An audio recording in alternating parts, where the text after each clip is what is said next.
बड़ा आनंदर कथा आज विपुल आनंद उत्साह भितर सरस्वती शिशु मंदिर योगेश्वरपुर वार्षिक उत्सव समाप्त है।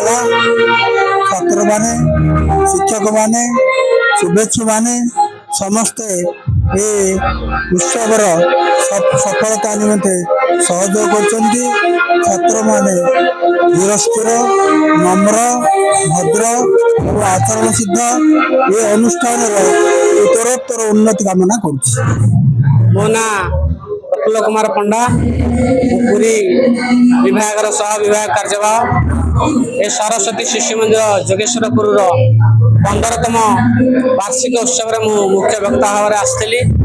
एठी सभापति थिले, मुख्य अतिथि थिले एवं पिला मानक द्वारा ये जो स्कूल जो सांस्कृतिक कार्यक्रम है बहुत मनोरम थिला।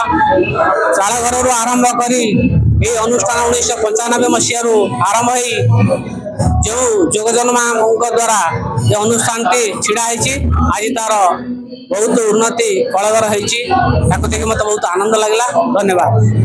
वार्षिक उत्सव सब वर्ष पालन करा जाए, ए वर्ष पालन करा जाउछि। आमर कृति छात्र छात्री पुरस्कार दिया जाउछि। आमर मुख्य अतिथि जो आसते से उत्साहित कले आमर संबर्धना 10 वर्ष अधिक जो गुरुजी गुरुमा संबर्धना दिहला। आमर पिला माने सांस्कृतिक कार्यक्रम बहुत भलरे करूछंती। आपण माने जो मीडिया इस समस्त आसीछंती आपण माने अशेष धन्यवाद। आम उत्सवटी बहुत भल आकर्षणीय होइछि। विमलकांत स्वाई विद्यालय परिचालन कमिटीर कोषाध्यक्ष आज ये 25तम वार्षिक उत्सव शिशु मंदिर महाआडंबर पालन करा।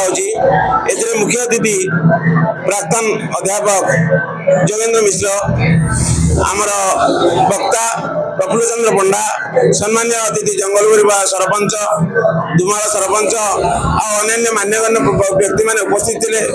सरस्वती शिशु मंदिर एक निरा कार्यक्रम जो सांस्कृतिक आंचलिक भित्ति सब कार्यक्रम करा जाए।